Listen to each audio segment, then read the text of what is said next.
देखो इसमें दिया है कि फर्श बनाने के लिए उपयोग की जाने वाली एक टाइल का आकार समांतर चतुर्भुज का है, ठीक है, जिसका आधार 24 सेंटीमीटर और संगत ऊंचाई 10 सेंटीमीटर है।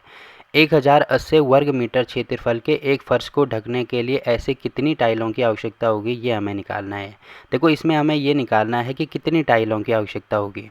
अब देखो सबसे पहले तो हम ये क्वेश्चन को समझते हैं कि इसमें बोला क्या गया है। तो सबसे पहले स्टार्टिंग में हमें ये दिया है कि कोई फर्श बनाना है। फर्श बनाने का मतलब जैसे आप एग्जाम्पल ऐसे ले सकते हैं कि मान लीजिए आपका कोई घर का कमरा है इस प्रकार से, और इसमें आपको टाइलें लगानी है, ठीक है। अब देखो क्योंकि यहाँ पे काफ़ी बड़े बड़े नंबर दिए हैं तो एक छोटे से एग्जाम्पल से मैं आपको समझाता हूँ। मान लीजिए आपका घर का ये जो कमरा है इसकी लंबाई है 10 सेंटीमीटर और चौड़ाई भी है 10 सेंटीमीटर, ठीक है। अब इसमें आपको दो बाई दो के टाइल लगानी है। 2 बाई 2 का मतलब 2 सेंटीमीटर और 2 सेंटीमीटर की टाइलें लगानी है। तो कैसे लगाएंगे आप, यहाँ से भी 2 होगा, ये यहाँ से भी 2 होगा। पहली टाइल तो आप ऐसे लगाएंगे, वैसे ही दूसरी टाइल यहाँ पर लगेगी, तीसरी टाइल यहाँ पर लगेगी, चौथी टाइल यहाँ पर लगेगी और पांचवी टाइल यहाँ पर लगेगी। तो टोटल 10 हो जाएगा, क्योंकि 2 ये है, यहाँ से भी ये टाइल 2 होगी, 2 2 2। तो एक मतलब 2 2 4 2 6 2 8 2 10, यहाँ से पूरा 10 हो गया। वैसे ही यहाँ से भी पूरा 10 होना चाहिए, तो 2 ये वाला हो गया। उसके बाद 2 यहाँ पे होगा, वैसे ही 2 यहाँ पे होगा, वैसे ही 2 यहाँ पे होगा और ये वाला पूरा भर गया। मतलब यहाँ होगा 2, फिर ये भी 2, ये भी 2, ये भी 2, ये भी 2। 2 बाई 2 का मतलब इसकी लंबाई भी 2, चौड़ाई भी 2, जो कि आपको यहाँ पे दिख रही होगी। तो सारी टाइलें ऐसे ही होंगी, ठीक है। तो 2 2 4 2 6 2 8 2 10। तो यहाँ से भी हमने, ये आप देख रहे होंगे, पूरी टाइल को लगा दिया।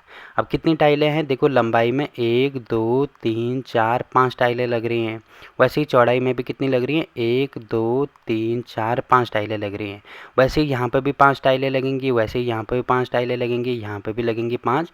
तो टोटल कितना हो जाएगा, अब गिन के देख लेना। यहाँ पर मैं 5 गुणा 5 भी करूँगा तो डायरेक्ट निकल आएगा। 5 गुणा 5 करेंगे तो टोटल 25 टाइलें निकलेंगी, ठीक है। अगर आपको ऐसे समझ में नहीं आ रहा है तो सेम टू सेम यहाँ पे भी ऐसे ही टाइलें लगा दो। तो देखो सारी टाइलें इसमें लग गई।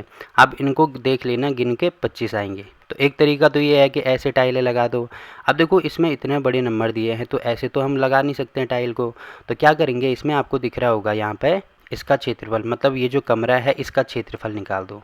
तो कमरे का टोटल क्षेत्रफल का मतलब पूरा ये हमें ढकना होगा। तो क्षेत्रफल होता है लंबाई गुणा चौड़ाई, तो लंबाई भी इसमें 10 दी है, चौड़ाई भी 10 दी है, ठीक है। अब इसको भाग कर दो, जो टाइल का क्षेत्रफल आएगा। तो टाइल का क्षेत्रफल देखो आपको दिख रहा होगा, 2 ये है, 2 ये है, तो इसकी भी लंबाई और गुणा चौड़ाई, तो ये हो जाएगा 2 गुणा 2, ठीक है।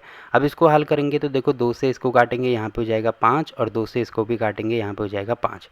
तो 5 गुणा 5 कितना आ रहा है, ये 25 आ रहा है। तो यहाँ से भी देखो 25 टाइलें आ रही हैं, और यहाँ से हमने ये चीज़ डायरेक्ट निकाल दी, 25 आ रहा है, ठीक है। तो कहने का मतलब ये है कि जो फर्श का क्षेत्रफल है, जो कि हमें यहाँ पे दिया है कि फर्श का क्षेत्रफल किसके बराबर है, 1080 वर्ग मीटर, यानी मीटर के वर्ग के बराबर है। पहली चीज़ तो ये दी है। अब इसको भाग करेंगे जो हमें टाइल का क्षेत्रफल दिया है। देखो यहाँ पे जो टाइल दी है वो समांतर चतुर्भुज की आकृति की हैं। तो समांतर चतुर्भुज का क्षेत्रफल क्या होता है, ये होता है आधार गुणा ऊंचाई। आधार गुणा ऊंचाई होता है। तो आधार हमें यहाँ पे दिया है 24 सेंटीमीटर और ऊंचाई हमें यहाँ पे दी है 10 सेंटीमीटर। तो इसको हल करेंगे तो हमारा उत्तर निकल आएगा, ठीक है। तो पहले ये चीज़ कैसे लिखनी है, जैसे जैसे हमें क्वेश्चन में दिया होगा वो चीज़ हम लिखेंगे। देखो ये सारी चीज़ें मैंने आपको उदाहरण के लिए बताई थी, तो ये सारी चीज़ें अब आपके समझ में आई होंगी। तो इन सबको मैं यहाँ से मिटा रहा हूँ, ठीक है। अब देखो सबसे पहले यहाँ पे लिखेंगे हल, और स्टार्टिंग में ये हमें दिया है कि जो टाइल का आकार है वो समांतर चतुर्भुज का है। मतलब पहले हमें टाइल का क्षेत्रफल निकालना होगा। तो यहाँ पे लिखेंगे टाइल या समांतर चतुर्भुज, क्योंकि टाइल समांतर चतुर्भुज के आकार की है। तो समांतर चतुर्भुज का क्षेत्रफल क्या होता है, ये होता है आधार गुणा ऊंचाई। ये फॉर्मूले आपको पता होने चाहिए, ठीक है, आधार गुणा ऊंचाई। अब आधार इसमें दिया है, देखो 24 सेंटीमीटर है, तो यहाँ पे हो जाएगा 24 सेंटीमीटर, इंटू ऊंचाई हमें दी है 10 सेंटीमीटर है, तो यहाँ पे हो जाएगा 10 सेंटीमीटर। अब 24 गुणा 10 करेंगे तो ये हो जाएगा 240। अब क्योंकि ये भी सेंटीमीटर है, 7 सेंटीमीटर है, कहीं पे 2 गुणा 2 होता है, इसको क्या लिखते हैं, 2 का वर्ग लिखते हैं। यहाँ पे सेंटीमीटर गुणा सेंटीमीटर है, इसका मतलब यहाँ पे लिखेंगे सेंटीमीटर का वर्ग। ये काफ़ी इंपॉर्टेंट चीज़ है, ये आपको ध्यान रखनी है। देखो पहले तो हमने टाइल का क्षेत्रफल निकाल दिया, उसके बाद हमें फर्श का क्षेत्रफल दिया है। तो यहाँ पे ये चीज़ लिखेंगे फर्श का क्षेत्रफल। तो फर्श का क्षेत्रफल हमें दिया है 1080 वर्ग मीटर है, या मीटर का वर्ग है, ये हमने निकाल दिया, ठीक है। उसके बाद अब हमें निकालने की कितनी टाइलों की आवश्यकता होगी। तो ये यहाँ पे लिखेंगे तो यहाँ पे लिखेंगे कुल टाइलों की जो संख्या होगी वो फर्श का क्षेत्रफल बटे में जो टाइल का क्षेत्रफल है होगा वो हम निकाल देंगे। ठीक है, अब देखो फर्श का क्षेत्रफल हमें यहाँ पे दिया है 1080 मीटर स्क्वायर के बराबर है। ठीक है, और टाइल का क्षेत्रफल हमें यहाँ पे दिया है कितना है 240 सेंटीमीटर स्क्वायर है। अब एक चीज़ आपको दिख रही होगी, ये हमें मीटर में दिया है, ये हमें सेंटीमीटर में दिया है। तो सबसे पहले तो इन दोनों को बराबर करेंगे और हमें पता है कि 1 मीटर में कितने सेंटीमीटर होते हैं 100 सेंटीमीटर होते हैं। तो बस इसको हल कर दो। तो यहाँ पे देखो इसको मैं चेंज कर देता हूँ, यहाँ पे इसको लिख सकते हैं 1080। अब मीटर का वर्ग है तो इसको मैं मीटर गुणा मीटर लिख सकता हूँ। ठीक है, और बटे में वैसे ही आपको दिख रहा होगा यहाँ पे सेंटीमीटर का वर्ग है तो इसको सेंटीमीटर गुणा सेंटीमीटर लिख सकते हैं। यहाँ पे तो किसी को कोई दिक्कत नहीं होगी। अब हमें पता है कि 1 मीटर में 100 सेंटीमीटर होते हैं, तो जहाँ पे ये मीटर लिखा है ना तो इसको हम चेंज कर देंगे। तो यहाँ पे हो जाएगा 1080 गुणा, अब देखो ये 1 मीटर है, इसमें 100 सेंटीमीटर होते हैं तो यहाँ पे हो जाएगा 100 सेंटीमीटर। ठीक है, गुणा यहाँ पे भी ये 1 मीटर है तो ये भी 1 मीटर 100 सेंटीमीटर के बराबर होता है तो ये हो जाएगा 100 सेंटीमीटर। और बटे में ये चीज़ हो जाएगी 240 और गुणा यहाँ पे भी देखो गुणा लिखो या नहीं लिखो कोई फ़र्क नहीं पड़ेगा, तो यहाँ पे सेंटीमीटर गुणा सेंटीमीटर है।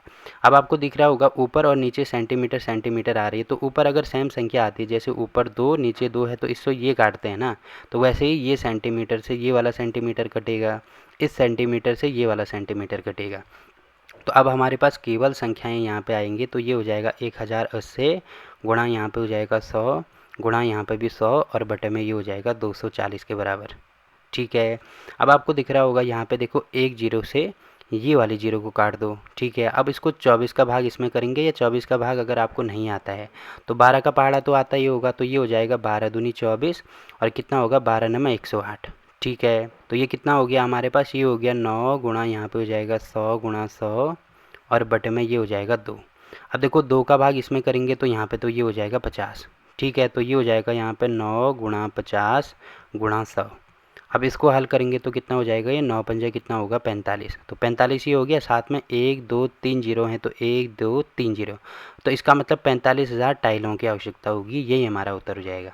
ठीक है, तो ऐसे आपको इस क्वेश्चन को हल करना है। अब देखो इसके किसी भी स्टेप में अगर आपको कोई दिक्कत आती है तो आप कमेंट करके पूछ सकते हैं। ठीक, तो ये वाला क्वेश्चन भी यहाँ पे कंप्लीट होता है।